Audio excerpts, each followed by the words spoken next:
Còn thì bây giờ chú lên cái chỗ quán an toàn đó, chú lên nó anh lên nó để anh đón chú nhá. Còn mà bàn nước đây, quan bàn nước đây. Nhá. Xe nào mà cho anh mượn thế mình đón xa này. Rồi. Rồi. Mưa kìa. Lọc, khổ vất làn u. Bốc họa, có tiền hả? Ui, cái đám này hài quá.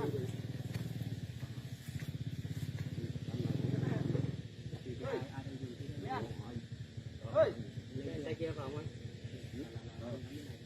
Tay kia ra.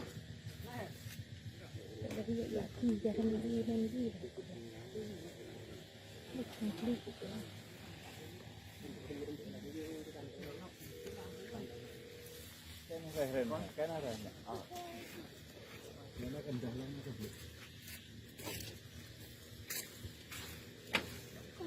được. Buộc khoang thế này.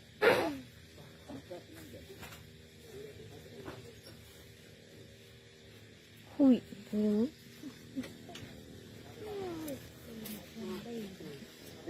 Bé bằng từ gì ạ? Em tưởng từ đỉnh lắm mà lại em bằng.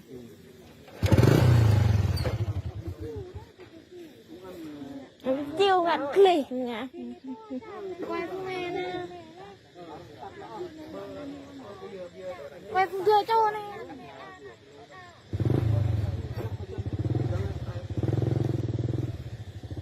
Quay không đưa cho. Quay không này nè. Quay không ăn. Nó quay bất luận thằng cổ lại. Quay bao nhiêu quay bên tạp. Ngân hàng này này. Tình ăn này.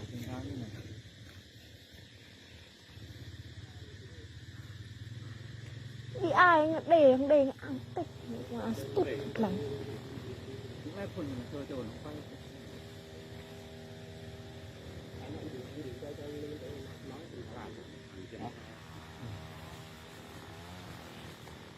Nhảy cái đồ cái này.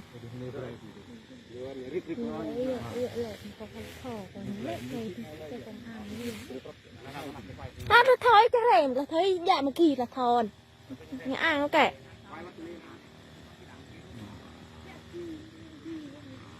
Nó vậy chồng.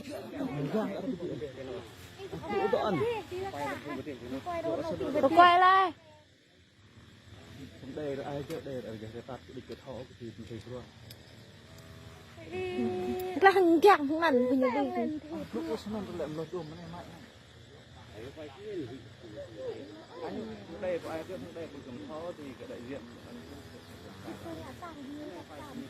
mọ đằng lúa sản xuất in vào cái cách ngân hàng bên kia án cũng báo hết rồi nhà này báo rồi mà có xử phạt bên kia án này cái ông nhà là ông bảo bán đất ở trên ngân hàng rồi cuối cùng bán đất xong 27/2 cái ông trả chục lần bán đất xong rồi trả cái cuộc họp của hội bên ngân hàng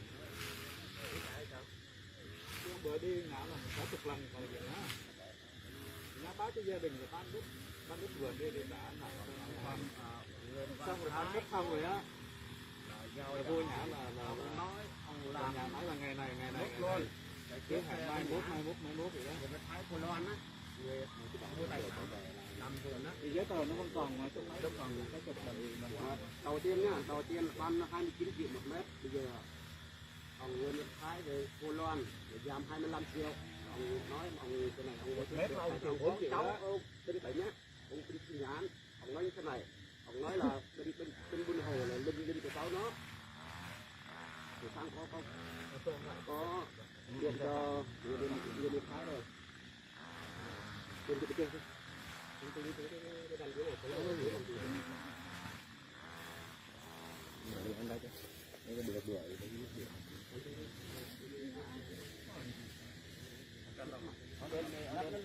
bên không ăn là thế có cô vậy mình chỉ làm con này mà về thế hay rồi đó nó ở đây được đâu Bán đất tại sao khi do nào mấy nó ông mình thi không hành án này mấy ông bị tạo lao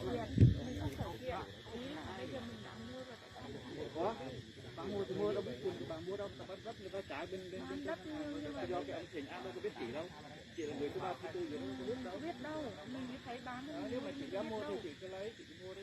Thì chị mua mà. Chị mua đi. Thì chị mua rồi. Thì chị mua rồi. Chị mua rồi là tốt rồi đấy.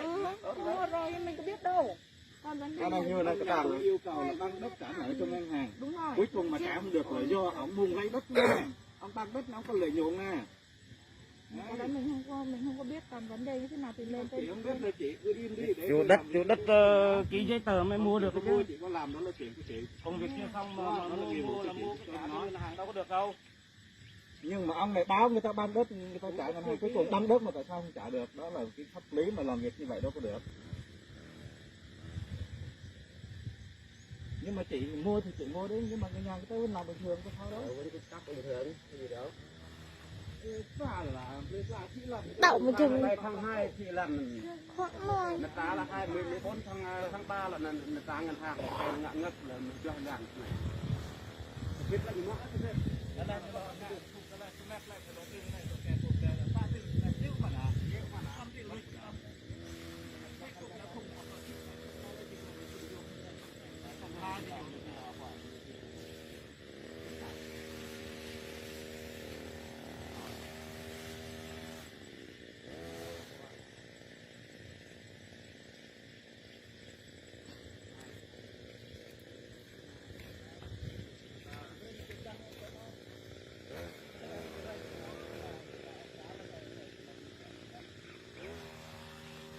Ra cái rạ cái lần nè lẹ một cái tụt.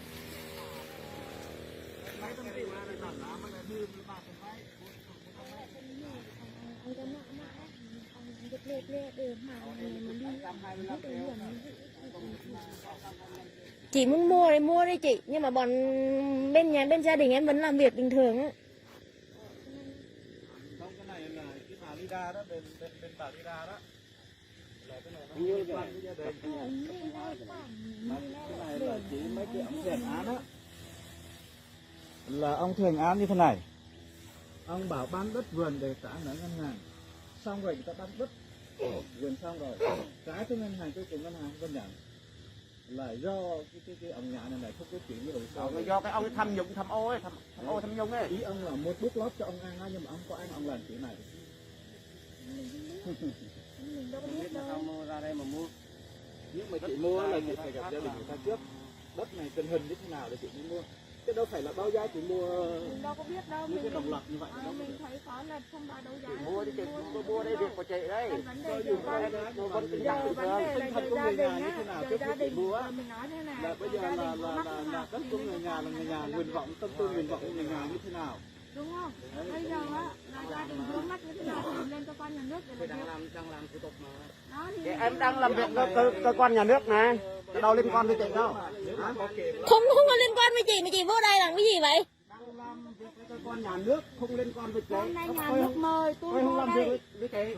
Thì đúng rồi, thì đi ra chỗ khác. Đây này đâm lụm vô. Luôn như cột lệ đấy. Ý là ý này năm lại ngại Nhà nước mời mình vô đây. du này là nhiều ghê là Trước khi mua mà không đi vô chỗ nhà người ta trước là sao vậy? Cái đất của nhà nước hay cái đất của nhà bọn em? Còn vướng mắc chỗ nào thì là lên nhà nước để giải quyết. Không nói thì im đi chứ. Lần luôn á, đến cơ quan ông chục lần nó do không đưa tiền cho ông, mấy ông làm Mình chứ. mua qua đấu giá.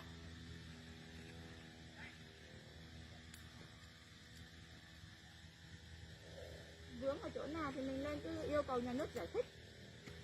Giải thích mấy cái ông này, nhà đâu có quen biết ai đâu, gia đình có ai làm lớn đâu, không biết làm gì nữa. Đấy, đi cả chục lần mà nói ông nói là bán vườn trả cho ngân hàng, cùng bán vườn xong mà trả tiền ông không nhận á. Đó, tại sao lên như vậy chứ? Ông này làm việc đó, ông qua nhà tôi một lần tôi chửi ông nữa đó.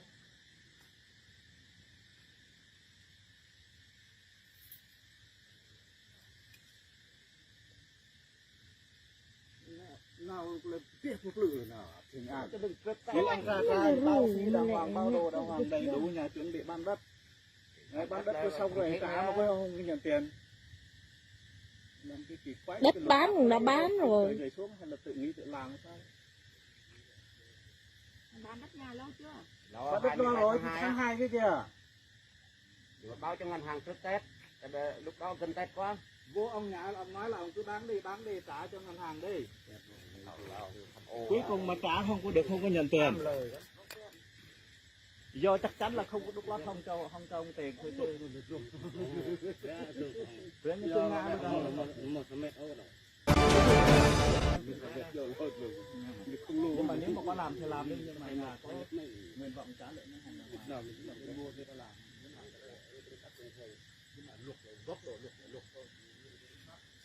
Vấn đề luật đó là nợ người ta có quyền trả nợ.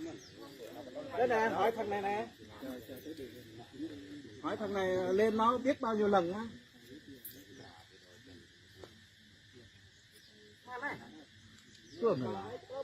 Ông này là ông muốn cho trả ngân hàng á, là ông muốn lấy đất là ông bán ông chia ra tiền lời đó. Ông tham ô ấy. Cái này trang khách thì hơi lộ. Vật này biết này. Dạ mà cái này cái gì? Mấy hả là? Nhà vừa rồi là báo ăn phí đầy đủ rồi, cuối cùng người ta trả ngân hàng không được là sao? Bây giờ muốn lấy đất hay là làm gì? Còn Nguyên Văn Thái có làm việc với nhà rồi. Ông làm việc, ông làm đàng hoàng với gia đình á, người ta bán đất xong rồi. Mà Thái nói như thế này nhá. Mà nếu mà cả bên mua nó lên ngân hàng trả mà cuối cùng trả không được là do anh hết á. Anh nói anh Kiều, anh Thái làm việc Thái với nhà, lúc đó mà em cũng Kiều anh Thái. Đưa mấy triệu cho anh Thái rồi. Muốn cao á, tầm cái chừng 3 triệu cái đi, cả kho, cả anh Thái lên cơ quan nữa. Mà lên đó là bây giờ là việc như thế nào bây giờ nhà nói trước đi, rồi cô lên cũng bằng không rồi lên mấy bữa cả chục lần lên ông đâu có làm việc đâu có rõ ràng gì đâu. Ông kêu bán đất đi trả nợ cho ngân hàng, cuối cùng mà bán đất xong rồi trả cho ngân hàng không được là sao? Điều tất cả là do lỗi ông hết á, chứ không phải là nghĩ cái đất này đất y chang mà một đám bên kia là bao lira này lấy rồi bán cho người khác rồi đúng không? Cái này là lô thứ hai này. Đồ thứ hai là không thể mất được, cho nên là bán vườn để trả cho ngân hàng. Ở trốn á, cái này 4 anh em á, một cái rộng như này. Đương nhiên là đứng trên kệ rồi. Đứng trên đi trong thì giờ còn nói cái gì nữa? Bây giờ là y trong trả nợ ngân hàng đó do nhà đó. Người ta muốn trả mà không nhận thì còn nói cái gì nữa?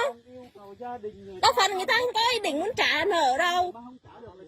Thì bây giờ cái người này là họ là mua cái đấu giá thì là nước tôi Sao lại đấu giá? Là do cái khâu của anh xong rồi mấy bên kia mới đấu giá, các anh đấu giá chứ đồ ai đấu giá đâu.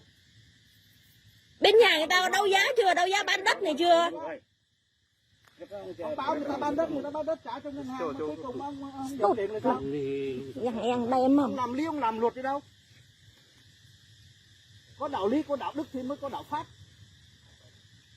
Các anh không có đạo lý.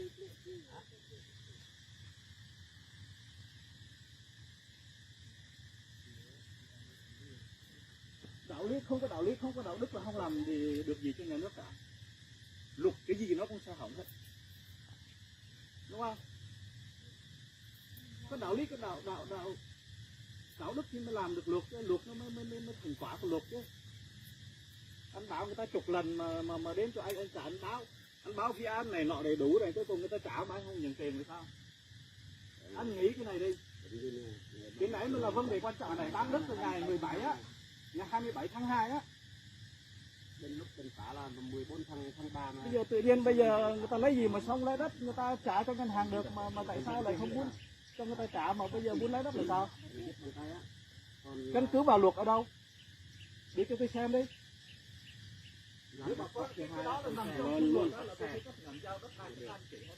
Cái này là người nhà hết, mất 100 triệu rồi đó. Trước tiên là 29 triệu, bây giờ xuống anh Thái xuống 25 triệu. Ông Thái một chiếm đoạt tài sản 100 triệu đồng đó. Ở bên mua đó. Tại do nhà làm khó người ta mới làm như vậy.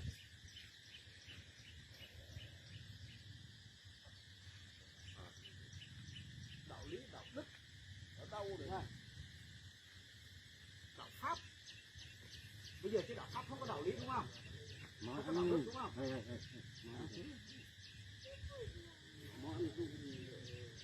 Nhà bộ phải rần để phòng tàn bộ của ngày về bộ bằng lục cứu ấy.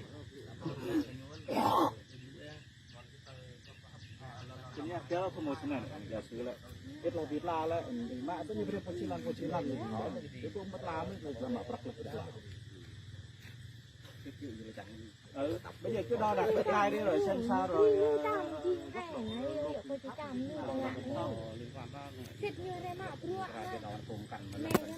ông lọc ông đồ đấy ông lọc những gì tôi nói là trong cái có rồi mạ bình thường nói sai tôi người đồng bào thiểu số không hiểu luật không biết cái gì hết Còn ngã ra rác mà nó nói như thế này Lúc ôm mạ nó bò đàn này là mặn tốt ngã nạ rồi ôm mạ nạ mà rồi ra độ công nộp rồi công nộp rồi tí thế mà sao đã trên đùa này Nó sao? mà buồn Bên hồ. ông lộc không quyền đo bây giờ không có đạo lý không có đạo đức bây giờ chỉ là đạo pháp mà thôi đúng không? Tức là cái pháp lý của các ông có quyền em tắt cái điện thoại đi không quay tả gì hết á Ít đã quay chứ. đủ quay cũng mặc kệ truyền nghe nghĩa vụ cái người ta quay chứ nhưng mà tất mới giờ ông có quyền cản điều đó không ông đưa chỉ thị tôi xem ông cản đi đưa chỉ thị ông không được quay đi đó cái văn bản nào thì cái nào cái đạo làm việc như vậy đây là quyền công khai nhất của dân dân phải có nghĩa vụ dân phải có trách nhiệm chứ đâu phải mà anh làm gì anh làm anh cho cái này là anh muốn nói gì nói anh làm gì nói làm việc hai bên người mua phải cản lại ông nhà như này ông yêu cầu là 10 lần á đi chạy cơ quan ông bảo ông làm việc yêu cầu người ta bán đất xong rồi người ta trả ngân hàng không được là do đó là bán đất là hắn thôi rồi chuẩn bị trả ngân hàng đó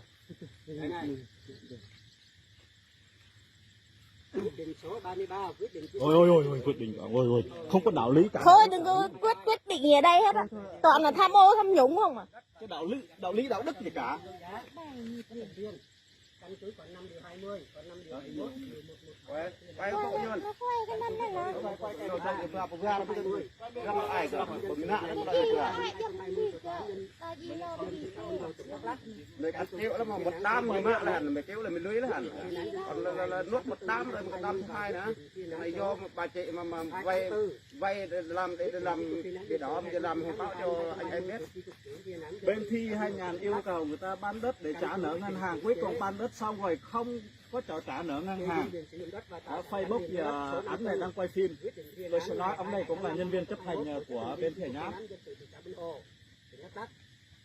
đây là ông Nhã đang đọc quyết định thi hành án đất của Y Trôn xét thấy ông đi trong mà lô và bà hồi điếc đi chỉ thôn 3 xã Đông xã Vinh Hồ tỉnh Đắk Lắk có điều kiện thi hành án nhưng không thực hiện công khai quyết định chủ chế thi hành án đối với ông là 29 rồi sông 25 này bằng biện pháp buộc ông đi trong và bà hồi điếc đi phải chuyển giao các và toàn bộ gắn liền với đất trong những đấu giá là bà Trần Thị Vinh Đa chỉ thôn 2 xã Hòa Thắng thành phố Buôn Ma Thuột Cái tôi gạ sọ không tôi cái hiệp quay mà. tài sản 1 quyền sử dụng đất và toàn bộ tài sản gắn liền với đất thuộc thửa đất số 235 tờ 27 Không cho người ta quay là mình làm sai nên mình không cho người ta quay á. Ủy ban nhân dân thị xã Buôn Hồ cấp giấy chứng nhận quyền sử dụng đất nhà và tài sản gắn liền với đất số BP 114694 bút ra tìm co cái đàn dùng cái cho ông đi trong một lô và bà nhiều đâu đến cuối là thì có tứ tận như sau phía đông giáp thửa đất 234 cạnh dài 47,88 m phía tây có thửa đất Thò điện thoại thò sạc. 1,99 1,77 cái này mấy sao 31 anh 10,15 không biết rồi ông để trên ông biết rồi ông hỏi anh cái gì mà anh 6 m ông mà anh đi photo với người ta tám chín lần ông photo 65 m phía bắc giáp thửa 220 cạnh dài 76,06 m tài sản 2 quyền sử dụng đất và toàn bộ tài sản gắn liền với đất thuộc thửa đất số 234 ở bản đồ số 27 6155 m2 đất trồng cây lâu năm đất đã được Ủy ban nhân dân thị xã Buôn Hồ cấp giấy chứng nhận quyền sử dụng đất quyền sở hữu nhà ở và tài sản gắn liền với đất số DV 099014 ngày 26 tháng 8 2013 Nòa không được đi ai. chỉ thửa đất xã Đông thị xã Buôn Hồ tỉnh Đắk Lắk có tứ cần phía đông Kề mới vui vậy. 14 236 Tục. 116 5 6 m tay giá sữa 20 25 mét đầu là 225 triệu được 25 triệu nó phải chỉ ông này kêu bán đất đi trả lời ngân hàng một Việt Nam cục giá sữa 22 dài 24,7 mét 35,8 mét 19 mét Việt Nam giá sữa 197 cành dài 47,1 mét ta trả nợ 2 người được tuyên án người phải tuyên án và kẹp lúc nó để cả anh bây giờ cho lại nhiều nhưng mà đại sĩ cho thành viên của nhân nhã là tôi với chính quyền tôi và cho công an là tôi phải thông qua chi tiết trình tự để giao tài sản bây giờ tôi với lại chính quyền địa phương với người mua cũng đấu giá tài sản là đi xác định cái ranh giới rồi xong rồi ok đúng không? Ok rồi. còn mà những người nào Ok rồi nhưng mà anh nhớ là phải xem lại đạo đức của mình. bây giờ Đạo lý của mình, đạo đức của mình đi. nếu muốn có ý kiến gì 5 điều bác Hồ dạy đấy như nào? chiều này 3 giờ đi 3 giờ lên cơ quan thì nó là Có qua thì Tốt được lắm. em qua chục lần bên ông á là ông đâu có làm việc đâu. Mà ông nói bây giờ chiều nay qua đây là qua hỏng hay là qua cái gì? Đấy. Ông qua ông nói xuông á, ông nói xuông á. Tới cơ quan ông đâu có nói cái gì đâu. Rồi bây giờ mai lên lại đi, mốt lên lại đi. Đi cả chục lần á. Bệnh viện Hòa Bình á. Tại sao là như vậy? Đạo đức, đạo lý của ông ở đâu vậy chứ? Đạo pháp nó thực hiện hai cái đó xong rồi mới tới đạo pháp. Cái gì luật nó gần đúng. Luật á là nó gần đúng nó sẽ thành luật. Bây giờ đạo pháp của các anh muốn làm anh làm đo đạc hết đi, bao nhiêu cày cà phê ông đếm luôn đi.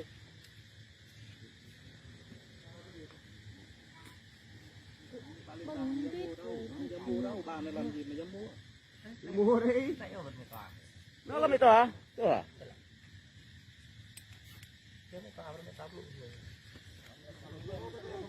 gọi từ là lúc này Cái bộ này làm đội thì vui. Ủa hôm nay vô hụi mai đâu này. Lúc nó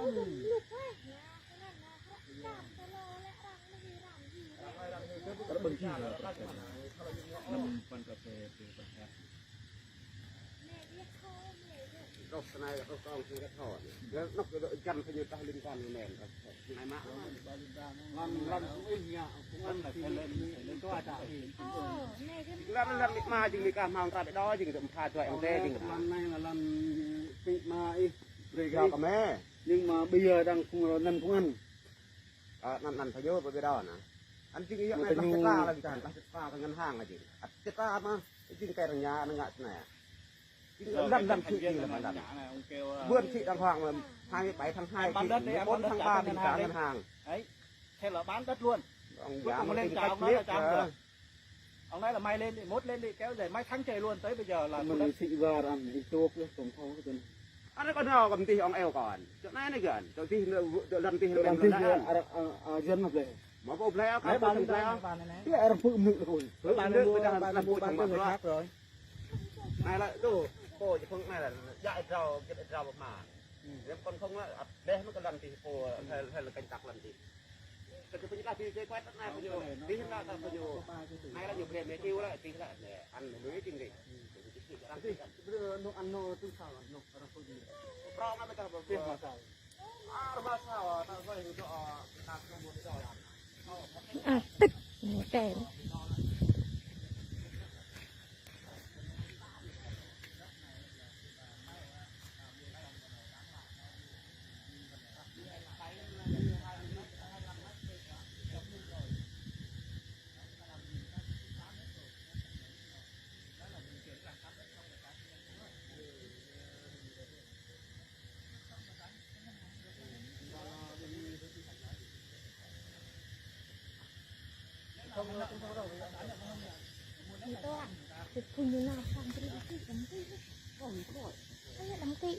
Kaki jak sama arah đâm ruột kì ơ.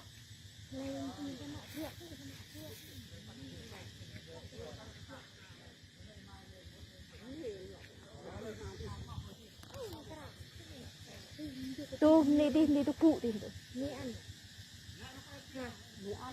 Ê năm pet cái thầu. Cái hụi mà nào ấy là hụi trồng ngạ hay mà làm gì? Kèn stụt.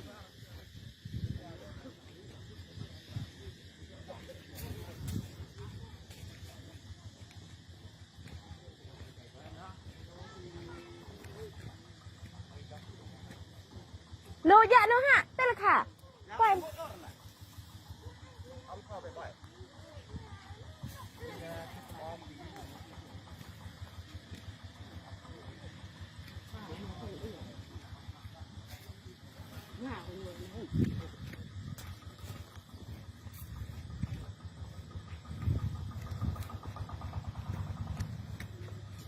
ăn đến một lần đừng sỏi Mùa thuộc ôm thuộc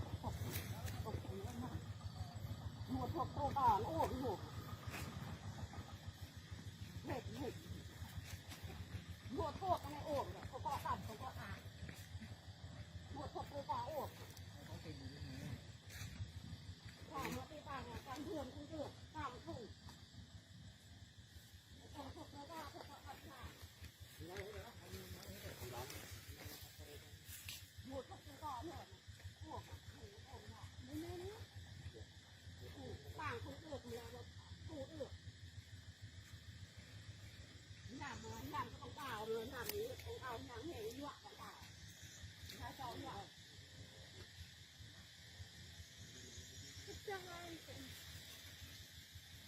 vàng không trỏ là thủ là trỏ luôn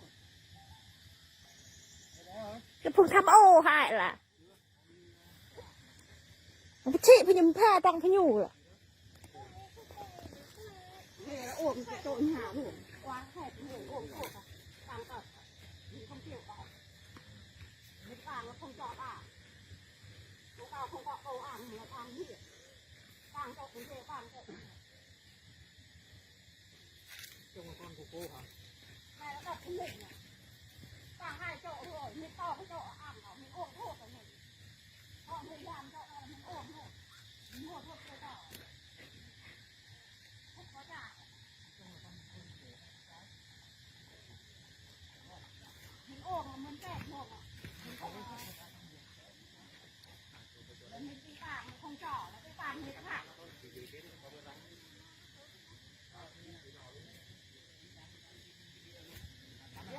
còn mình làm cho nó ôm thuốc thôi mà không cho làm đâu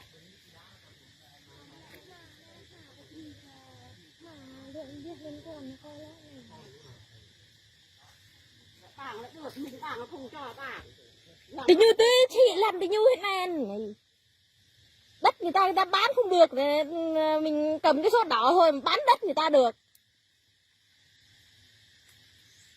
còn mình làm cho nó mình trả rồi mình không câu con được không thuộc con được mình không sợ nữa này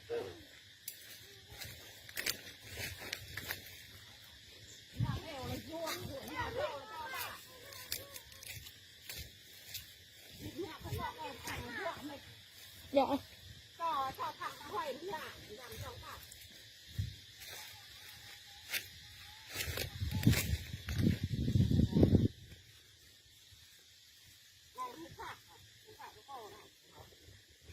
cái này chia rồi người ta bán rồi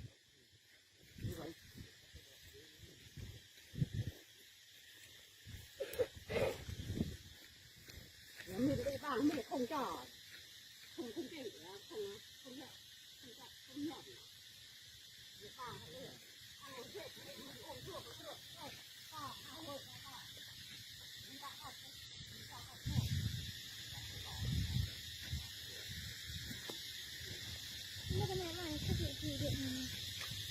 không xù được rồi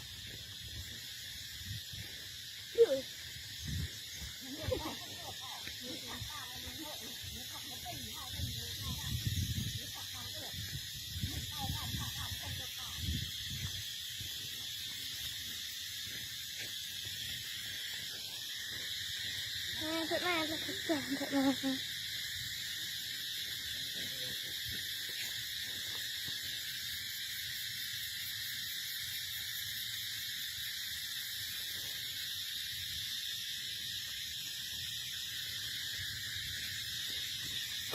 cái bố sợ là cái kiểu thằng hạng anh gì thì cậu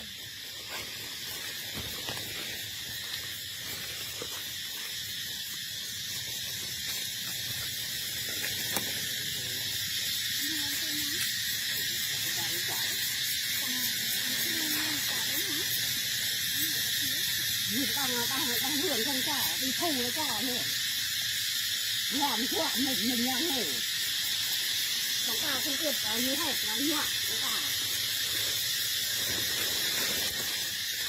dễ mình mua thuốc còn mình uống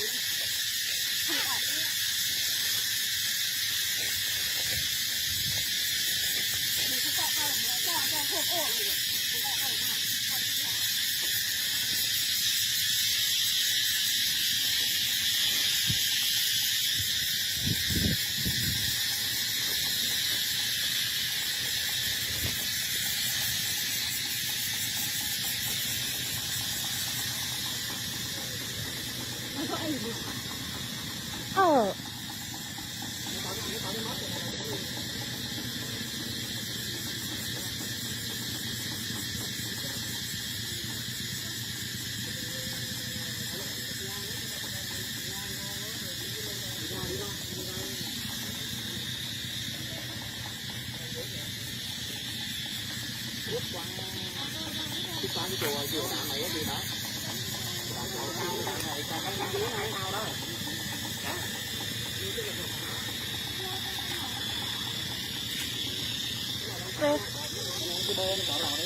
dạ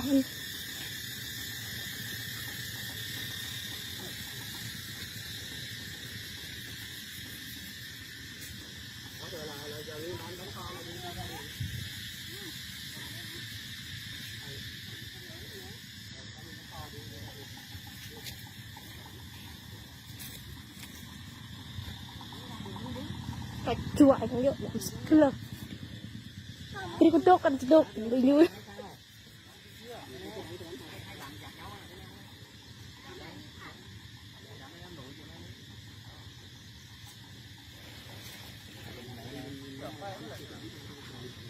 nó nổi đuôi với nhau ấy. anh thôi cứ ô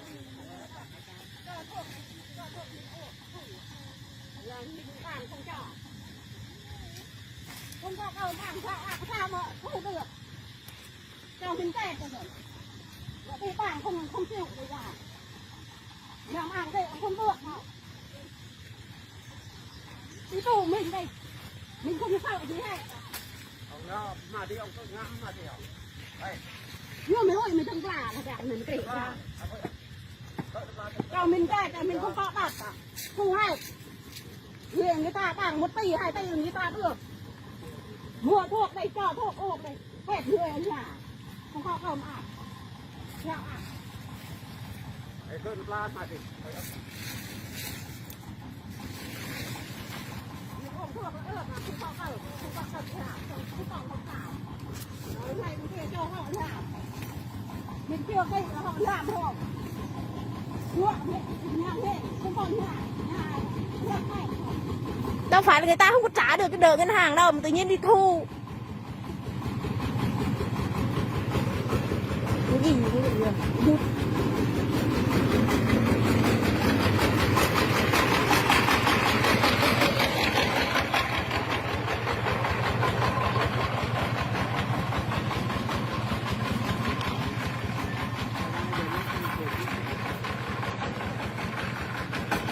Cái máy của à?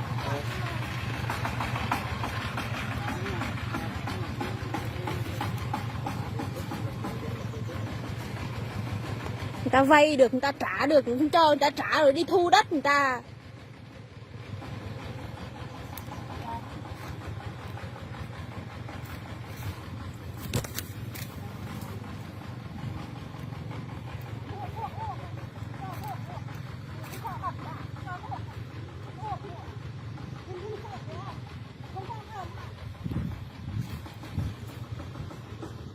đất người ta vay người ta trả được tự nhiên không cho người ta trả rồi tự nhiên đi thu đất người ta làm gì vậy?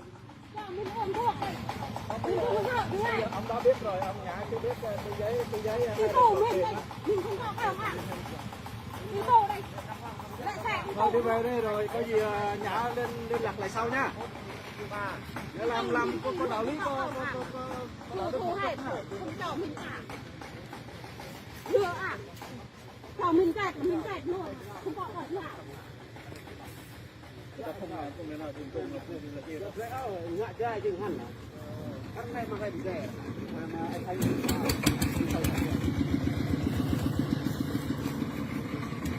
Đây, thế nào?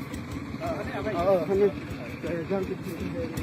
Là hôm qua em nhậu chứ. Cái buông cái làm nhậu cũng chỉ có tôi nào mà không nào.